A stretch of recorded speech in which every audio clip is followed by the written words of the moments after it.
शब्द है, याद रखिए। हालेलुया। मगर प्रभु मेरा नहीं सुनना चाहता है, वो सबका सुनना चाहता है। उसने कहा तुम एक दूसरे के लिए प्रार्थना करो, उसकी क्या जरूरत है तुम प्रार्थना करो, तुम्हारी क्या बात है तुम उसे बताओ, वो तुम्हारे लिए प्रार्थना करे। मगर इसका मतलब यह भी नहीं है कि तुम एक दूसरे को प्रार्थना बता के और तुम खुद आराम से सो जाओ, तो उत्तर का इंतजार करते रहना, तो कभी उत्तर आने वाला नहीं है। हालेलुया। आप दूसरों से प्रार्थना मांगना ठीक है, अच्छी बात है, वचन कहता है, परमेश्वर के लोग भी मांगते हैं। पौलुस ने भी कई जगह प्रार्थना कलीसिया से मांगा, आप भी मांगिए, कोई दिक्कत नहीं है। मगर इसका मतलब ये नहीं कि हम सो जाएं और हम ना प्रार्थना करें उस विषय के लिए। आज जो कलीसिया बहुत सारे लोग स्वार्थी है, वो अपने बेटा का तो फिक्र करता है, वो अपने बेटी का तो फिक्र करता है, वो अपने तो हर चीज का फिक्र करता है, मगर परमेश्वर के काम के बारे में उसको कोई फिक्र नहीं है। कलीसिया बढ़े या ना बढ़े, हम तो सुखी हैं। परमेश्वर का भवन में कुछ रहे ना रहे, मेरे घर में सब कुछ रहना चाहिए। परमेश्वर का लोग भूखे मरे तो मरे, मेरे घर में 10 आइटम होना चाहिए। इसका मतलब हम स्वार्थी हैं, हम परमेश्वर के भवन, हम परमेश्वर की सेवा, परमेश्वर के राज्य की चिंता नहीं कर रहे कि वो कैसे बढ़ेगा। तुम्हारे एक पेड़ पौधा बैगन और कदुआ लगाते हो, नहीं बढ़ता है तो बड़ी चिंता होता है। कदुआ लगाए इतना दिन हो गया, फल नहीं रहा है, बैगन लगाए फल नहीं रहा है। हालेलुया। तुम जो बोलते हो उसके लिए तुम्हें चिंता है। हालेलुया। नहीं बढ़ता है तो तुम उसके लिए इतना चिंता करते हो, मगर तुम्हारी कलीसिया का जगह खाली पड़ा हुआ है, बैठने वाले लोग का कमी है, उसके लिए तुम्हें चिंता नहीं होता कि मेरी कलीसिया नहीं बढ़ रहा है, मेरी सेवा नहीं बढ़ रहा है, परमेश्वर के लोग नहीं बढ़ रहे, आत्मा नहीं बच रहा है। इसके लिए कौन चिंता करेगा? प्रभु इसी के लिए तो चुनकर हमें लेकर आया था ताकि हम इस काम को करें। मगर हम अपनी सुख सुविधा के पीछे लगे हुए हैं, अपना घर, अपना बाल बच्चा, अपना परिवार। नो डाउट आप इसके लिए प्रार्थना करें, कोई दिक्कत नहीं है, मगर केवल अपना ही विषय मत रखो, परमेश्वर का भी विषय लो। परमेश्वर क्या चाहता है तुमसे?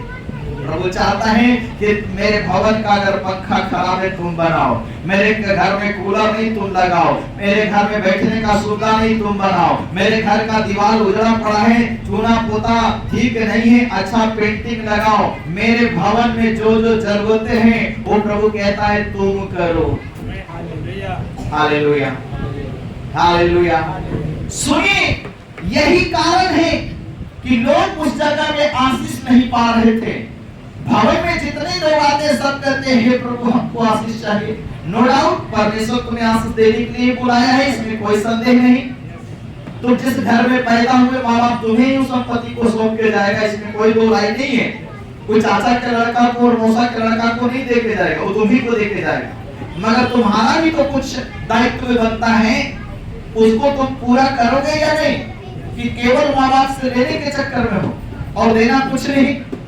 जब माँ बाप बीमार है तो तुम देखो, जब उसको जरूरत है तो तुम करो, तभी तुम उसके चीजों के अधिकारी हो। तो प्रभु से आशीष चाहिए तो परमेश्वर के काम को करना पड़ेगा। हालेलुया।